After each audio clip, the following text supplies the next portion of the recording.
They say blood is thicker than water, but in the Sterling family, money was the only blood type that mattered. Picture a woman, 8 months pregnant, standing in the pouring rain on the neatly paved driveway of a Hamptons estate. She isn't waiting for a cab. She's just been thrown out like garbage. Inside, her husband is toasting champagne with his mistress, laughing about how easy it was to get rid of the dead weight. But they made one fatal calculation. They thought Nora was a nobody.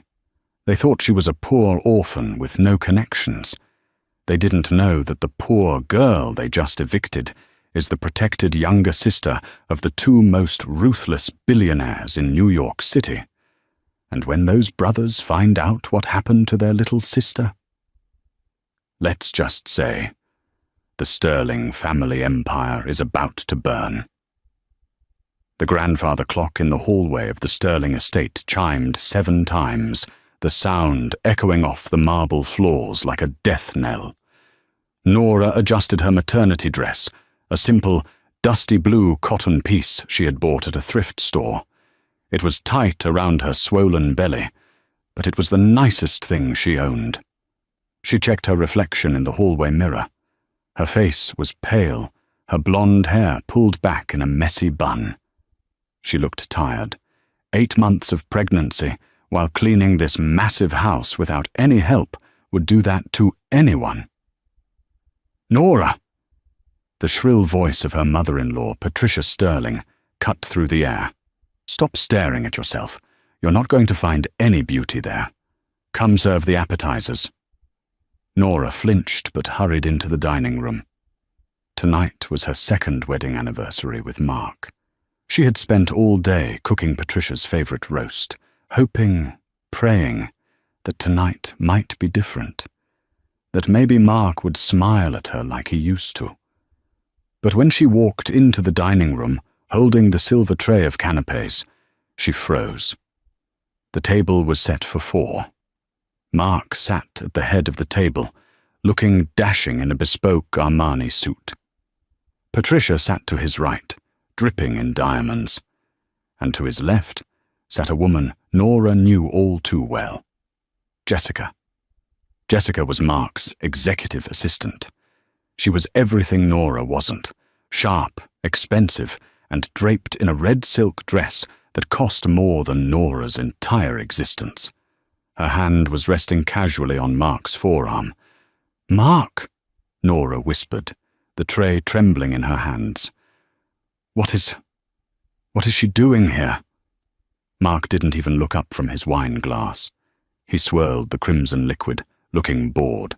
"Jessica is joining us for dinner, Nora. She's family, effectively." "Family?" Nora felt the blood drain from her face. "Mark, it's our anniversary." Patricia let out a cruel, dry laugh. "Oh, stop whining. It's pathetic. Put the tray down and go back to the kitchen.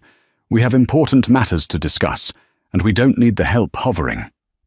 "I'm not the help," Nora said, her voice shaking but gaining a sliver of strength. "I'm his wife. I'm carrying his son." Mark finally looked at her. His eyes were cold, devoid of the warmth she had fallen in love with 2 years ago. "Not for much longer, Nora." He reached into his jacket pocket and pulled out a thick brown envelope. He slid it across the mahogany table. It stopped right in front of the roast beef Nora had spent 4 hours preparing. "What is this?" "Divorce papers," Mark said, casually, as if ordering a coffee. "And an eviction notice." Nora felt the room spin. You can't be serious." "Mark, I'm due in 4 weeks. You're kicking me out?" "Now?" Jessica giggled, taking a sip of her wine. "Oh, honey, don't be dramatic. Mark needs a wife who fits his future. He's about to merge Sterling Tech with the biggest conglomerate in Europe. He needs a partner who can walk a red carpet, not someone who looks like she washes dishes for a living." "I wash dishes because you fired the maid and made me do it," Nora snapped, tears welling in her eyes. "And you did a mediocre job at best," Patricia added, inspecting a manicured fingernail. "Look, Nora, we tried. We really did. But you're a nobody. You have no family, no money, no pedigree. You're an anchor dragging Mark down." Jessica. Jessica comes from the DuPont family. She brings connections. You bring debt.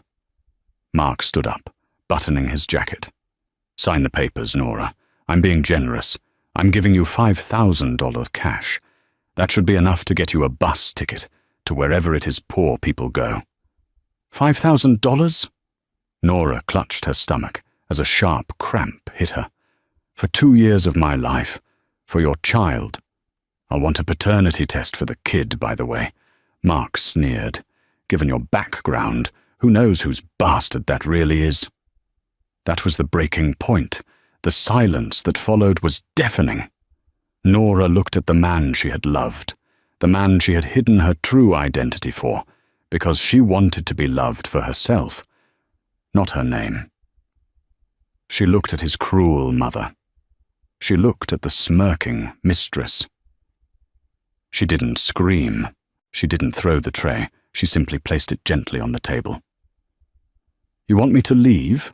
Nora asked, her voice dropping to a terrifyingly calm whisper.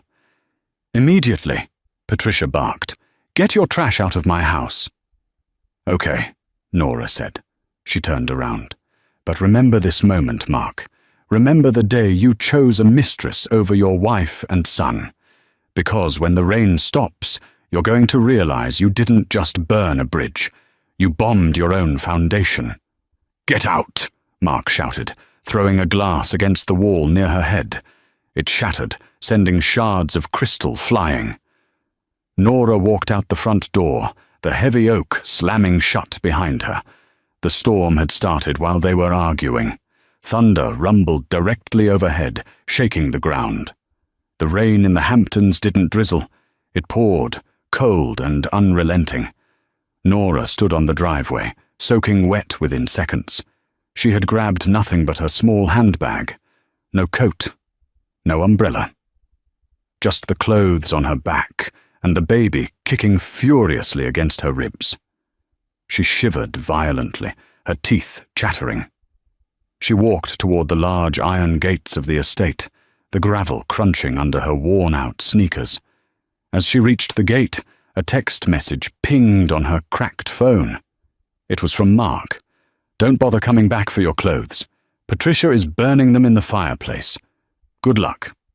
She stared at the screen, the light illuminating her tear-streaked face. She felt a wave of dizziness. She had nowhere to go. She had cut off everyone for Mark. She had played the role of the humble orphan perfectly, just as she promised herself she would when she left her family 5 years ago to find real love. "Real love," she scoffed, a sob escaping her throat. What a joke. She slumped against the stone pillar of the gate, sliding down until she was sitting in a puddle. The cold was seeping into her bones. She was risking the baby's health. She couldn't be stubborn anymore. The charade had to end. With trembling fingers, she unlocked her phone and scrolled past Mark Hubby to a number she hadn't dialed in 125 days. It was saved simply as the Big Brother. She hit call. It rang once, it rang twice. On the third ring, the line clicked open. The voice on the other end was deep, authoritative, and terrifying to most of the business world. But to Nora, it sounded like safety. "Nora!" The single word was laced with shock. Noah Vance, CEO of Vance Global, the man who ate competitors for breakfast, sounded breathless. "Noah," Nora whispered, her voice breaking. "Nora, is that you? My God, we've been... Where are you?" The sound of a chair scraping against a floor echoed in the background, followed by frantic movement. "Liam, get on the other line, it's her." "Noah, I messed up," Nora sobbed, the dam finally breaking. "I messed up so bad. Where are you?" Another voice joined the line, sharper, colder, but filled with panic. "Liam Vance. The older brother. The protector. Nora, give us a location. Now. I'm in the Hamptons, she stuttered, outside the Sterling estate. Please. I'm cold, I'm pregnant, and they kicked me out. The silence on the other end of the line was heavier than the storm. It lasted only 3 seconds, but in those 3 seconds, the fate of the Sterling family was sealed. Pregnant? Liam's voice dropped an octave. It wasn't a question. It was the growl of a predator who just found out someone touched his cub. Who kicked you out? Mark and his mother, and his mistress. Stay there, Noah commanded. Don't move. Do not hang up. I'm tracking your GPS. We are 20 minutes away by chopper, but I have a security detail in East Hampton. They will be there in 3 minutes. I'm sorry, Nora cried. I just wanted to be normal. I just wanted to be loved for me. You are loved, Liam said, his voice unusually soft. And the people who did this to you, they're about to find out exactly who the Vance family is. Put the phone in your pocket, Nora. Look for the black SUVs. They're coming. Nora let the phone drop to her lap. She closed her eyes, listening to the rain. Less than 2 minutes later, the darkness of the country road was pierced by blinding LED headlights. Not one, but 4 massive black Cadillac Escalades tore around the corner, tires screeching on the wet asphalt. They didn't slow down until they were inches from where she sat. Doors flew open before the cars even fully stopped. 6 men in tactical suits jumped out, umbrellas opening in perfect synchronization. The lead security officer, a giant of a man named Marcus, whom Nora remembered from her childhood, sprinted toward her. "Miss Vance!" Marcus shouted, dropping to his knees in the mud without a second thought. He whipped off his tactical jacket and wrapped it around her shoulders. "We have her! Secure the perimeter!" "Marcus," she whispered, her vision blurring. "I've got you, Miss Nora. You're safe now." He scooped her up, as if she weighed nothing, as he carried her toward the warm, leather interior of the lead SUV. Nora looked back at the Sterling mansion one last time. Through the rain, she could see the warm glow of the dining room window. She could see the silhouettes of Mark and Jessica laughing. "Laugh while you can, Mark," she thought, as the heavy door of the bulletproof SUV slammed shut, sealing out the cold. My brothers are coming. Inside the Sterling mansion, the mood was celebratory. Mark popped the cork on a bottle of 1942 Dom Perignon. "To the future," he toasted, clinking glasses with Jessica. "To us," Jessica purred, leaning in to kiss him, "and to getting rid of that drab little mouse. I honestly don't know how you tolerated her for 2 years, Mark." She wore department store perfume. Patricia was busy scrolling on her iPad. "I've already listed the guest room on the staff schedule. We can move your things in tomorrow, Jessica." "Oh, and Mark, make sure you change the locks. We don't want her sneaking back in to steal silverware." "She wouldn't dare," Mark laughed. "She's terrified of her own shadow. She's probably halfway to the bus station by now, crying her eyes out." Suddenly, a low thumping sound began to vibrate the crystal glasses on the table. "What is that?" Patricia asked, looking up. "Is that thunder?" The thumping grew louder, a rhythmic whoop, whoop, whoop that shook the windows in their frames. The cutlery rattled against the china. "That's not thunder," Mark said, frowning. He walked to the window and pulled back the heavy velvet curtain. His jaw dropped. "What is it?" Jessica asked, annoyed that her moment was being interrupted. There is a helicopter landing on the front lawn," Mark stammered. "A helicopter? Don't be absurd. The lawn is freshly sodded," Patricia shrieked, rushing to the window. Outside, a sleek military-grade Sikorsky helicopter, painted matte black, was descending right onto the pristine grass of the Sterling estate. The downwash from the rotors was tearing up Patricia's prize-winning rose bushes, sending petals and mud flying everywhere. "My roses!" Patricia screamed. "Who is that? Call the police, Mark. This is trespassing." The helicopter touched down with a heavy thud. The side door slid open. Mark watched, transfixed, as two men stepped out. They didn't run, despite the rain. They walked with a terrifying, synchronized purpose. Both were tall, broad-shouldered, and dressed in Italian suits that cost more than Mark's car. The first man, Noah Vance, had dark hair slicked back and a jawline that looked like it was carved from granite. The second man, Liam Vance, had lighter hair but eyes that burned with a cold, blue fury. Behind them, 4 more security guards emerged, carrying assault rifles held at the low ready. "Mark," Jessica whispered, her face pale. Isn't that Noah Vance, the owner of Vance Global?" "And Liam Vance," Mark choked out, "the venture capitalist. They own half the city. Why are they here?" "Maybe they heard about the merger," Patricia said, suddenly straightening her dress and patting her hair. "They must be here to congratulate you, Mark. Oh, this is wonderful. Open the door." "With guns?" Mark asked, sweating. "Mother, they have armed guards." "Security, obviously. Billionaires always travel with security. Go!" Mark nervously smoothed his suit jacket and hurried to the front door. He swung it open, putting on his best business smile. "Gentlemen," Mark shouted over the dying whine of the helicopter engine. "To what do I owe this honor? I'm Mark Sterling, CEO of Sterling Tech. If you're here about the merger—" Noah Vance didn't stop walking. He marched right up the steps and, without a word, shoved Mark backward. Mark stumbled, nearly tripping over the foyer rug. "Hey!" Mark protested. "You can't just—" Liam Vance stepped into the hallway, kicking the door shut behind him. The sound echoed like a gunshot. The 4 armed guards fanned out, securing the room. "Where is she?" Liam asked. His voice was quiet, but it carried a weight that made Mark's knees tremble. "Where is who?" Mark asked, bewildered. Patricia came bustling into the hallway, her fake smile plastered on. "Mr. Vance! And Mr. Vance! What a surprise. I'm Patricia Sterling.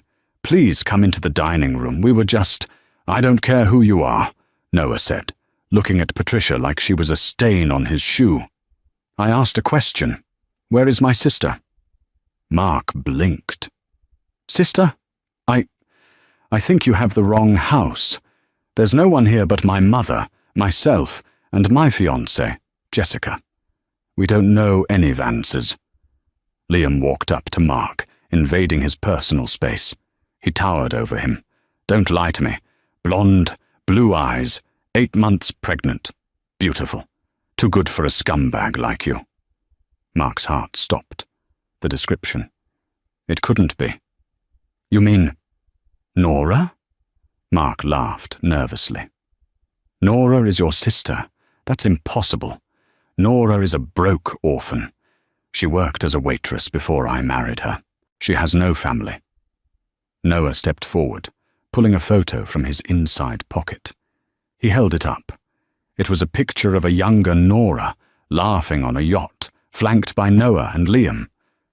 "Nora Vance," Noah said, "heiress to the Vance fortune, shareholder of 30% of Vance Global, and the woman you just threw out into a storm." Jessica, standing in the doorway of the dining room, dropped her wine glass. It shattered, red wine staining the white carpet like blood. She's a Vance?" Jessica whispered. "She wanted to find a man who loved her for herself, not her money," Liam spat. "So she created a fake identity.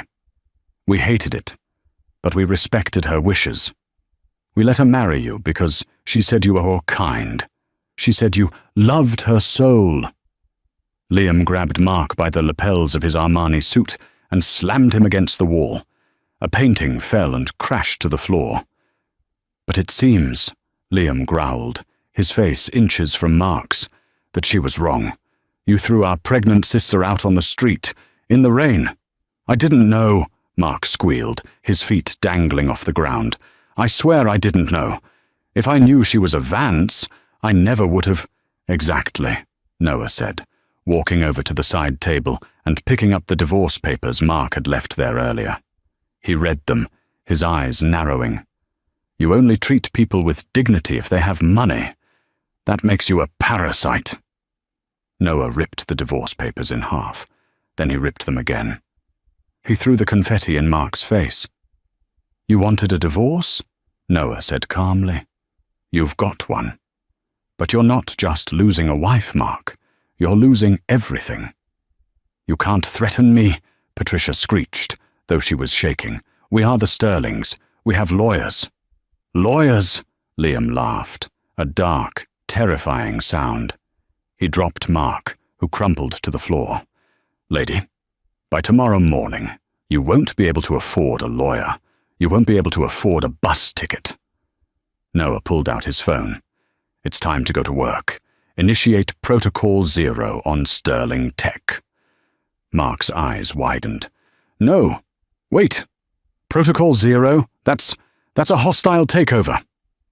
Not just a takeover, Noah corrected, dialing a number. An annihilation.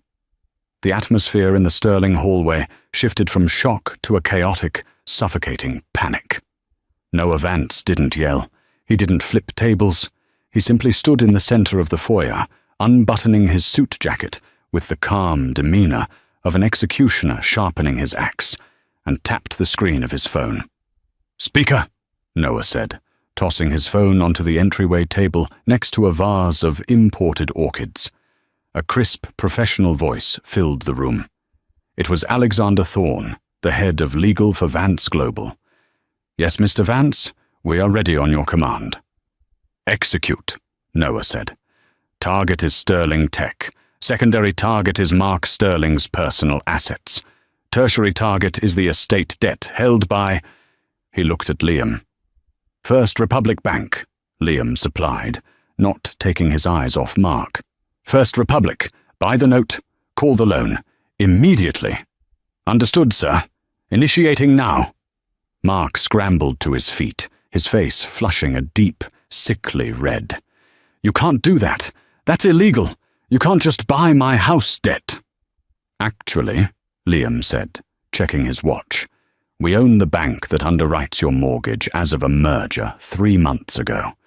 Technically, we're your landlords, and you've violated the morality clause in your contract.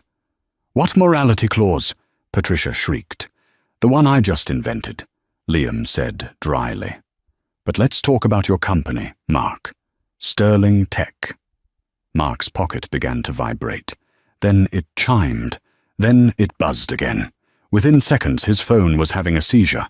Mark pulled it out, his hands shaking so hard he nearly dropped it. It's my CFO. It's the board of directors. Answer it, Noah commanded. Mark put the phone to his ear. Hello? Jerry? What is going on? Mark! The voice on the other end was hysterical. What did you do? The stock. It's free-falling.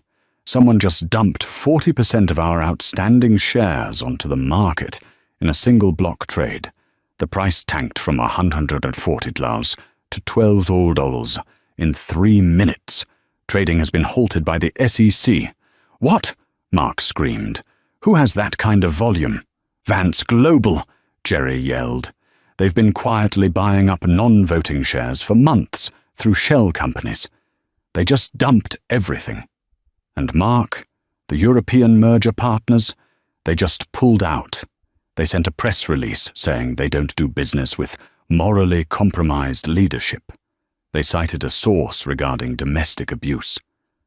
Mark looked up at Noah, horror dawning on him. You tanked my company. I'm not finished, Noah said calmly. Alex, what's the status on the personal accounts? The voice from the speakerphone returned. We've flagged Mr. Sterling's accounts for suspicious activity related to insider trading. It's a fabrication, of course, But given the sudden stock dump, the federal freeze is automatic. All credit cards, checking accounts, and offshore holdings in the Caymans are locked pending investigation. Estimated time to unlock, 6 months to 3 years. Mark turned to Jessica. Jessica, give me your card. I need to transfer funds to a secure account before they get to everything. Jessica, who had been watching the scene with wide, calculating eyes, took a subtle step back. Her hand moved to her clutch, clutching it tight. "My card?" she asked, her voice shrill. "Yes, the Amex Black card I gave you. Give it to me." Jessica looked at Mark. She looked at his sweating forehead, his crumpled suit, the sheer desperation radiating off him. Then she looked at the Vance brothers, men of true power, men who had destroyed Mark's entire life in under 5 minutes without breaking a sweat. I don't think so, Mark," Jessica said slowly. "What?" Mark froze. "You're broke," Jessica said, her lip curling in disgust. "You're under investigation. You just lost your company, and you're about to lose this house." "Jessica, we love each other," Mark pleaded, reaching for her. "We're partners." "I'm a partner to success," Jessica snapped, swatting his hand away. "Not to a charity case. I'm not going down with your sinking ship." She turned to Noah and Liam, flashing a bright, seductive smile. "Gentlemen, surely you understand. I was manipulated by him too. I had no idea he was treating your sister so poorly. If I had known—" Liam laughed. It was a harsh, barking sound. "Oh, save it. We know who you are, Jessica Tate. You've jumped from CEO to CEO for 5 years. But you made a mistake. You picked a fight with a Vance." Liam nodded to the head of security. "Escort her out and check her bag. Anything bought with Mark's money belongs to the creditors now, which means it belongs to us." "You can't!" Jessica screamed as a guard grabbed her arm. "This is a vintage Chanel." "Not anymore," the guard grunted, dragging her toward the door. Patricia Sterling collapsed onto the velvet sofa, sobbing into her hands. "My reputation. What will the neighbors think? The gala is next week." "You won't be at the gala, Patricia," Noah said, walking over to her. He loomed over her, his shadow swallowing her whole. "Because by tomorrow morning, this house will be boarded up. We're seizing the property." "Where will we go?" she wailed. Noah leaned down, his voice a dangerous whisper. "I hear there's a lovely homeless shelter in the Bronx. Maybe if you hurry, you can get a bed. But I wouldn't count on it. I'm donating a remarkably large sum to them tonight on the condition that they have strict standards about who they let in." "You're monsters!" Mark yelled, lunging at Noah. Before Mark could even get close, Liam stepped in. He didn't punch Mark. He didn't need to. He simply shoved him in the chest, hard. Mark flew backward, tripping over the coffee table and landing in a heap on the floor. "We aren't monsters," Liam said, buttoning his jacket. "We're brothers. And you just learned the most expensive lesson of your life. You don't touch our blood." Noah picked up his phone. "Alex, cut the power to the estate, now." "Done," the voice replied. Instantly, the mansion plunged into darkness. The crystal chandelier dimmed and died. The heating system groaned and shut off. Outside, the storm raged, but inside, the silence was absolute. "Enjoy the dark, Mark," Noah said, his voice echoing in the black foyer. "It matches your future." The brothers turned and walked out the front door, the security team flanking them. They stepped into the rain, leaving the Sterlings screaming in the dark, surrounded by the ruins of their empire. The scene inside the private suite at Mount Sinai Hospital was a stark contrast to the chaos at the Sterling estate. Here, everything was hushed, sterile, and white. The only sounds were the rhythmic beeping of the heart monitor and the soft hum of the ventilation system. Nora lay in the bed, looking smaller than ever. Her blonde hair was matted with sweat, her skin translucent against the hospital sheets. An IV drip was connected to her arm, pumping fluids and medication into her exhausted body. She had been in labor for 12 hours. The stress of the eviction, the walk in the freezing rain, and the emotional trauma had triggered severe preeclampsia. Her blood pressure was dangerously high. Noah and Liam Vance, the Titans of New York, looked completely out of their element. Noah was pacing the length of the room, his expensive loafers squeaking softly on the linoleum. He had taken off his suit jacket and rolled up his sleeves, looking less like a CEO and more like a terrified big brother. Liam sat in the chair next to Nora's bed, holding her hand. His knuckles were white. He was gently rubbing her thumb with his, a habit he'd had since they were children. "Is she okay?" Noah asked for the 10th time in 5 minutes.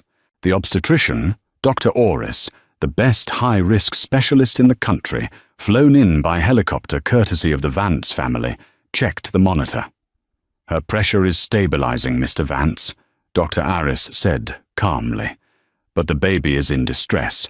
The stress hormones in her system triggered early contractions, and the baby's heart rate is dipping with each one. We need to deliver soon."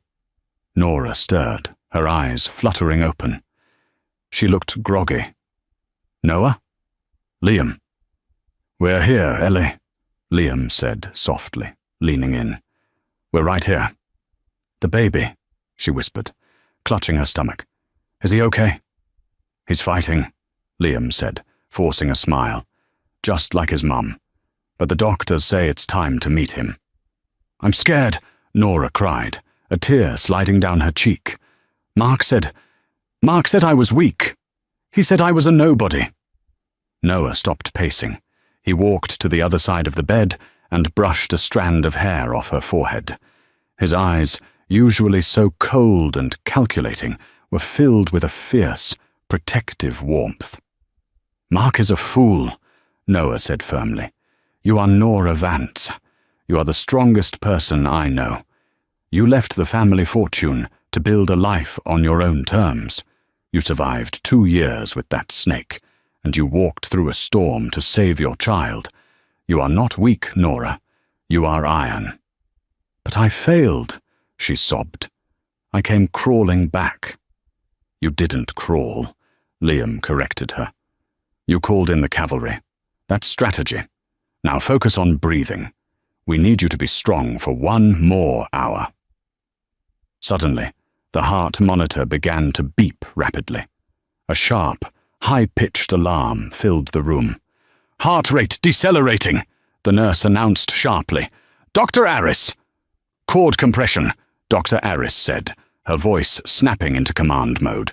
"We're losing him. We need to do an emergency C-section. Now, prep the OR." The room exploded into action. Nurses swarmed the bed, unlocking the wheels. "No!" Nora screamed, panic seizing her. "Don't let him die, please!" "We won't let that happen," Noah said, running alongside the gurney as they rushed her into the hallway. "We're right here." They were stopped at the double doors of the operating room. "Family has to wait here," a nurse said firmly, blocking the brothers. "I'm going in," Liam growled. "Sir, for the sterility of the field and the safety of the patient, you must wait," Dr. Orris said, stopping for a split second to look Liam in the eye. "I am the best at what I do. Let me save your nephew." Liam hesitated, then nodded. The doors swung shut, cutting them off from their sister. The next 40 minutes were the longest of the Vance brothers' lives. They sat in the private waiting room, surrounded by untouched coffee and magazines. The silence was heavy. "If anything happens to her," Liam said, staring at the floor, "I will kill him. I don't mean I'll ruin him financially. I mean I will end him." "She's going to be fine," Noah said, though his voice lacked its usual conviction. He stood at the window, looking out at the New York skyline. "She has to be." They waited. 10 minutes, 20, 30. Then the double doors opened. Dr. Aris stepped out, pulling off her surgical cap. She looked tired but was smiling.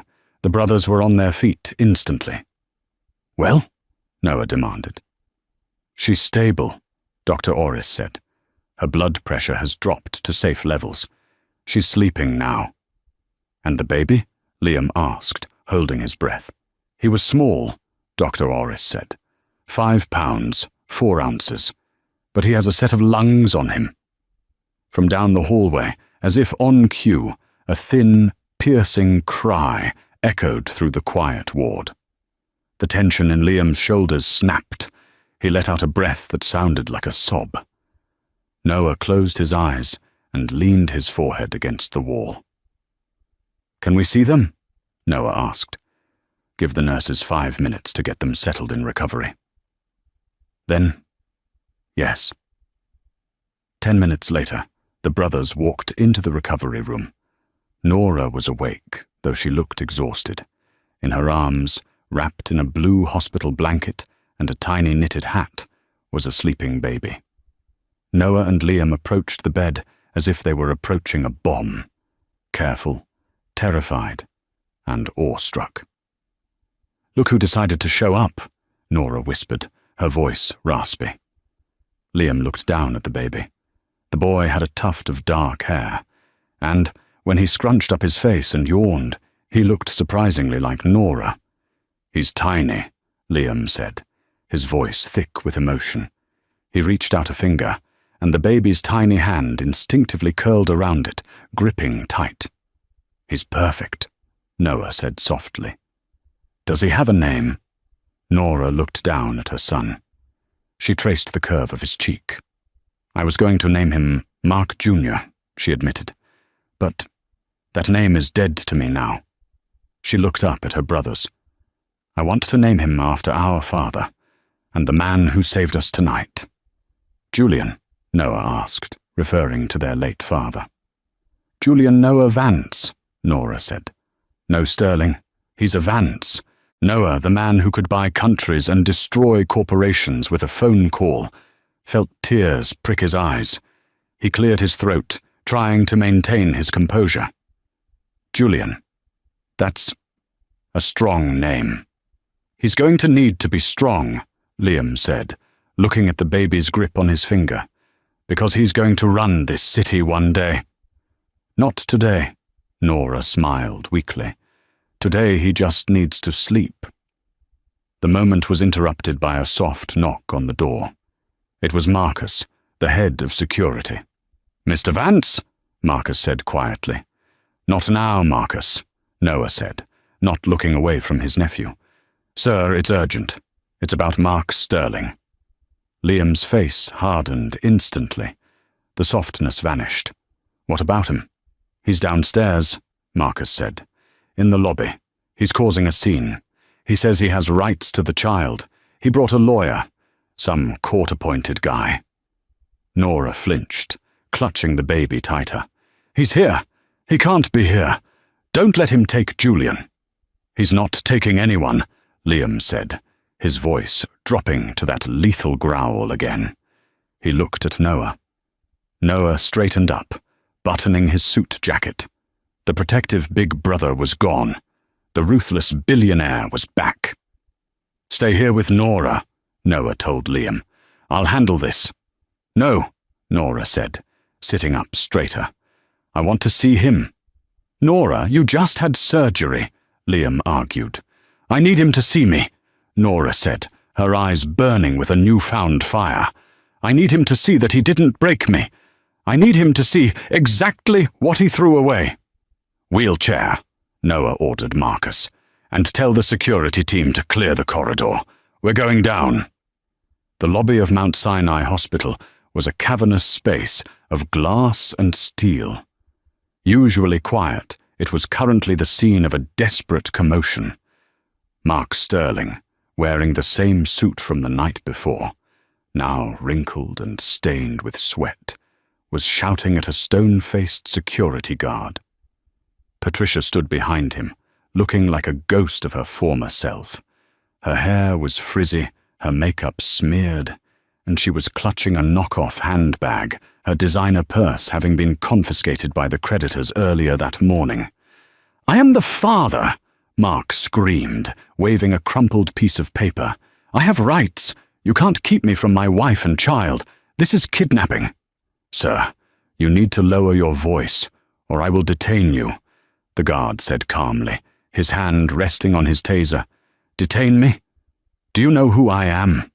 I am Mark Sterling." "You were Mark Sterling," a deep voice boomed across the lobby. The elevator door slid open. A phalanx of 6 security guards stepped out, forming a protective V-shape. In the center, Noah pushed a wheelchair. Sitting in it was Nora, holding a bundle of blue blankets. Liam walked beside her, his face a mask of cold fury. Mark froze. He looked at Nora. She looked pale and tired, but her eyes were clear. She held her head high, a true Vance. "Nora!" Mark's face transformed instantly from anger to a pathetic, weeping relief. He rushed forward, but 2 guards stepped in his path, blocking him like a brick wall. "Baby, I was so worried," Mark cried, trying to look around the guards. "I called everywhere. Look at you. You had the baby? Is it a boy?" "Oh, Nora, I'm so sorry. Last night, the stress, the merger. I wasn't myself." Patricia shoved past Mark, putting on her best grandmotherly face. "Nora, darling, we were frantic. We didn't mean a word of it. You know how high-strung Mark gets. We're family. Let me see my grandson." Nora didn't speak. She just looked at them. The silence stretched, uncomfortable and heavy. "Family?" Liam repeated, stepping forward. He held up a thick manila envelope. "Is that what you call this?" "What is that?" Mark asked, sweating. "It's the paternity test results," Liam said. "You asked for one, remember? You called your own son a bastard at the dinner table. You said, and I quote, 'Given your background, who knows whose bastard that really is?'" Mark went white. I was joking. It was a bad joke." "We ran the test," Noah said coldly. "The DNA is a match. He is your biological son." Mark let out a breath of relief. "See? He's my son. I have rights. I want custody, or at least visitation." "Actually," Nora spoke for the first time. Her voice was quiet, but it echoed in the silent lobby. "You don't." She looked down at the sleeping baby, then back at Mark. "You signed the eviction notice, Mark, and attached to it was a preliminary divorce decree that you drafted to save money on lawyers. In your haste to get rid of me for Jessica, you included a clause. The husband waives all parental rights and financial responsibility for any offspring born of the marriage in exchange for a clean break. You signed it. I have the copy you threw at me." Mark's jaw dropped. That's not legal. I didn't know you were a Vance then. I thought you were poor." "So you only want your son if he comes with a trust fund?" Noah asked, disgust dripping from his voice. "You are a parasite, Mark." "I love her," Mark yelled, desperate now. "Nora, please, think of the good times, the trip to Cabo, the movie nights. We can fix this. Your brothers, they can help us. We can be a power couple. Think of the baby. He needs his father." "He has a father," Nora said, looking at Noah and Liam. "He has 2 men who would walk through fire for him. He doesn't need a coward who throws pregnant women into the rain." Patricia fell to her knees, sobbing theatrically. "Nora, please. We have nowhere to go. The bank took the house this morning. They put padlocks on the doors. They took my car. We have no cash. Please, just a small loan, for the sake of the baby's grandmother." Nora looked at the woman who had made her scrub floors for 2 years. "You like cleaning, Patricia," Nora said coldly. "I hear the hospital is hiring janitorial staff. It's honest work. You should try it." "You bitch!" Mark lunged, his controls snapping. "You tricked me! You hid your money! This is fraud!" He didn't get within 10 feet of her. Marcus, the head of security, tackled Mark to the polished floor with a bone-crunching thud. He zip-tied Mark's hands behind his back in seconds. "Get off me!" Mark screamed, thrashing. "Mark Sterling!" A new voice entered the fray. 2 police officers walked into the lobby, followed by a woman in a sharp grey suit. Mark looked up from the floor, squinting. Jessica? It was his mistress, but she wasn't looking at him with love. She was looking at him with contempt. "Jessica, tell them!" Mark yelled. "Tell them we're partners." "We're not partners, Mark," Jessica said, smoothing her skirt. "I'm a cooperating witness." "What?" "I gave the district attorney the hard drives," Jessica said, her voice icy. "The ones showing how you embezzled funds from the pension accounts to pay for your lifestyle, and the offshore laundering." You knew about that. You helped me," Mark shrieked. "And now I'm helping them in exchange for immunity," Jessica smiled cruelly. "The Vance brothers made me a very compelling offer to turn over the evidence. Turns out they pay better than you do." The police officers hauled Mark to his feet. "Mark Sterling, you are under arrest for securities fraud, embezzlement, and grand larceny," the officer recited. As they dragged him away, Mark looked back over his shoulder, his eyes locking with Nora's. "Nora, please, I'm your husband. Nora!" Nora didn't look away. She didn't cry. She simply watched him disappear through the revolving doors into the back of a waiting squad car. "Let's go home," she said to her brothers. "Which home?" Noah asked gently. "The penthouse? The Hamptons estate? Or the villa in Tuscany?" Nora looked down at Julian, who was sleeping peacefully through the drama.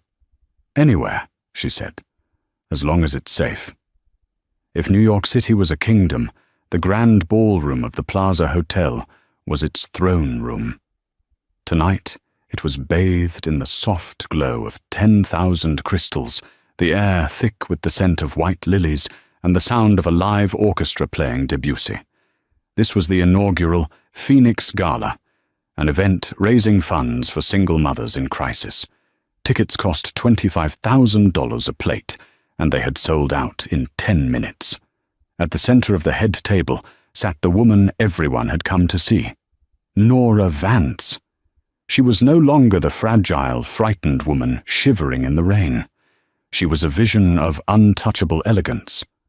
She wore a custom Versace gown of deep midnight blue, embroidered with silver thread that shimmered like starlight. Around her neck sat the Vance sapphire, a jewel rumored to be worth more than the entire Sterling estate. On her lap sat Julian, now a chubby-cheeked, curious toddler with bright blue eyes and a mop of curly hair. He was banging a silver spoon against the table, delighted by the noise. "Careful, little tiger," Noah Vance said, sitting to Nora's right. He gently took the spoon away and replaced it with a soft bread roll. "We don't want to break the china. We own the hotel, but still." Liam Vance, seated on her left, took a sip of his scotch, his eyes scanning the room with the perpetual vigilance of a predator. "Security is tight, Nora. You can relax. No one gets in here unless we want them here." Nora smiled, touching Liam's arm. "I am relaxed, Liam. For the first time in years, I'm not looking over my shoulder." "You should look over your shoulder," Noah grinned, clinking his glass against hers, "to see how far you've left the trash behind." The kitchen. 50 feet away, through the swinging double doors, the atmosphere was a different world. It was hot, loud, and smelled of industrial dishwasher soap and filet mignon. "Move it! Move it!" The catering manager, a red-faced man named Gordy, screamed, clapping his hands. "Table 12 needs water. Table 4 needs the vegetarian option. Come on, people, this is the Vance Gala. If you mess this up, you'll never work in this city again." A man in a slightly ill-fitting white waiter's jacket wiped sweat from his forehead with a rag. His feet were blistered. His back screamed in agony. He had been standing for 8 hours straight. It was Mark Sterling. But looking at him, you might not recognize the arrogant CEO from 18 months ago. His hair was thinning rapidly from stress. His face was gaunt, lines of bitterness etched deep around his mouth. He looked 10 years older. "Hey, new guy," Gordy barked at him. "Stop daydreaming. Take this water pitcher to table 1, and don't make eye contact with the guests. You're invisible, understand? You're furniture." "Yes, sir," Mark mumbled, grabbing the heavy crystal pitcher. Mark's life had disintegrated with terrifying speed. After the arrest, the assets were seized. The lawyers took what little cash he had hidden. He had avoided jail time by taking a plea deal that stripped him of his securities license forever. He was unhireable in the finance world. His friends had blocked his number. Patricia was in a state-subsidized nursing home, refusing to speak to him because he lost the family name. Now, he lived in a basement apartment in Queens with 3 roommates, and he worked for a temp agency, catering to the very people he used to dine with. The floor mark pushed through the double doors, the cool air of the ballroom hitting his sweaty face. He kept his head down, navigating the sea of tuxedos and gowns. As he approached table 1, his heart hammered against his ribs. He recognized the men sitting there. It was the board of directors for Sterling Tech, his old company. "I'm telling you," one board member was saying, laughing as he swirled his wine. "The takeover was the best thing that happened to the stock. The Vance brothers gutted the management, sure, but profits are up 200%. Getting rid of Sterling was addition by subtraction." Mark flinched. He poured the water into the glass, his hand trembling. "Easy there, Garkan," the board member snapped, not even looking at Mark's face. "Don't splash the Armani." Mark bit his tongue so hard he tasted copper. "I used to sign your bonus checks," he wanted to scream. "I used to own you." But he said nothing. He wasn't Mark Sterling anymore. He was just a waiter. "Refill the head table," the floor supervisor whispered into Mark's earpiece. "The VIPs need champagne. Go, now." Mark froze. The head table. He looked across the room. The spotlight was on her. Nora. She was laughing at something the man next to her said. She looked radiant, ethereal. She looked like a queen, and sitting on her lap was the boy, his son. A wave of nausea and longing hit Mark so hard he nearly dropped the bottle. He shouldn't go over there. He couldn't. "Move, Sterling," the supervisor hissed in his ear. Mark forced his legs to move. He walked toward the dais, every step feeling like he was walking to the gallows. He stepped up to the table. He moved to Liam's side first, pouring the champagne. Liam didn't look up. Then he moved to Noah. Noah paused, sensing something, but continued his conversation. Then, Mark moved to Nora. Her scent hit him, vanilla and expensive jasmine. It was the same perfume she used to wear, but now it smelled like power.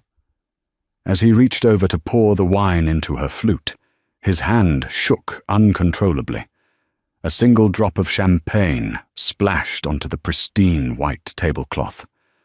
Oh, for heaven's sake! Patricia Sterling, who had somehow managed to sneak into the event as a +1 of a distant relative and was seated at a nearby table, gasped loudly. "Clumsy oaf!" Nora stopped talking. She turned her head slowly. She looked at the stain. Then she looked up at the hand holding the bottle. Then she looked at the face. The table went silent. Noah and Liam stopped mid-sentence. Liam's hand instinctively went to the steak knife on his plate, his knuckles turning white. Mark stood there, frozen, the bottle clutched in his hand like a lifeline. He looked into Nora's eyes, expecting to see the fire of hatred. He expected her to scream, to throw her drink in his face, to order the guards to drag him out. He wanted her to scream. At least hatred was a feeling. At least hatred meant he still mattered. But Nora didn't scream. She didn't blink. She looked at him with a chilling, absolute indifference. It was the way one looks at a stranger on the subway or a bug on the sidewalk, acknowledging its existence but assigning it zero value. I'm sorry, Mum," Mark choked out, his voice cracking. "I'll get a napkin." Nora stared at him for 3 agonizing seconds. Then she turned back to Noah. "As I was saying," Nora said, her voice smooth and steady, completely ignoring the man standing inches from her, "the expansion into Europe is going well." She dismissed him. She didn't even grant him the dignity of a recognition. Mark felt his soul turn to ash. He was nothing. He wasn't a villain. He wasn't a monster. He was just a bad waiter. "Go," Liam said softly, without looking at Mark. The single word carried the weight of a death threat. Mark turned and fled. The twist. He burst back into the kitchen, hyperventilating. He threw the towel on the stainless steel counter. "I can't do it," Mark gasped to the manager, Gordy. "I'm done. I quit. I can't serve them." Gordy looked up from his clipboard, unimpressed. "You can't quit, Sterling. You signed a 6-month contract with the agency. If you walk out, you forfeit your back pay. And I know you need the money for your probation fees." "I don't care," Mark yelled, tears of humiliation streaming down his face. "Do you know who that is out there? That's my ex-wife. I built that life. And now she's sitting there like royalty and I'm serving her scraps," Gordy sighed, chewing on a toothpick. He walked over to a filing cabinet and pulled out a folder. "You know, Sterling, you're right about one thing. She is royalty." Gordy tossed a document onto the metal counter. "What is this?" Mark asked, wiping his eyes. "That's the ownership paperwork for this catering company. Prestige Staffing." Mark looked at the document. His eyes widened. "Owner, EV Holdings, subsidiary of the Julian Foundation." "She bought us," Mark whispered. "She bought the staffing agency." 6 months ago, Gordy said. "Right around the time we hired you. We had strict instructions from corporate. Hire Mark Sterling. Give him the worst shifts. Make him work double weekends. But never fire him unless he steals." Mark felt the room spin. She hired me." "She owns you, pal," Gordy chuckled darkly. "Every check you cash comes from her personal account. Every time you scrub a dish, you're scrubbing it for her. She didn't want you in jail, Mark. She wanted you here, serving the people you used to rule." Mark slumped against the counter, sliding down until he hit the greasy floor. She knew. She had known the whole time. Tonight wasn't an accident. It was an inspection. Through the window of the swinging door, he could see the ballroom one last time. Nora was standing up, raising a glass for a toast. The entire room stood with her, applauding, cheering, adoring her. She was the sun, and he was just a ghost she was keeping around to haunt himself. "Get up, Sterling," Gordy kicked his boot. "Dessert service starts in 5 minutes, and you're on the chocolate fountain station. Try not to mess this one up." Mark Sterling, former billionaire, former master of the universe, slowly pulled himself up from the floor. He straightened his cheap jacket. He picked up his tray. "Yes, sir," he whispered. He walked back out to serve the woman who had won. And that, my friends, is the definition of the long game. Nora didn't just get revenge. She curated a masterpiece of justice. Mark thought he could discard people like objects, but he ended up becoming a tool in her empire, a literal servant, to the success he tried to destroy. It begs the question, is the greatest revenge destroying your enemy or keeping them around to watch you succeed? I want to hear from you. If you were Nora, would you have hired Mark to make him suffer? Or would you have just let him rot in jail? Rate her revenge level from 1 to 10 in the comments. If you loved this saga of the Billionaire brothers and the unwanted wife, please smash that like button. It helps us create more long-form stories like this. Subscribe and turn on notifications so you don't miss next week's drama. My mother-in-law wore white to my wedding, so I spilled red wine. But it wasn't wine. You do not want to miss that one. Thanks for watching, and remember, be careful who you step on today. They might own the sidewalk tomorrow.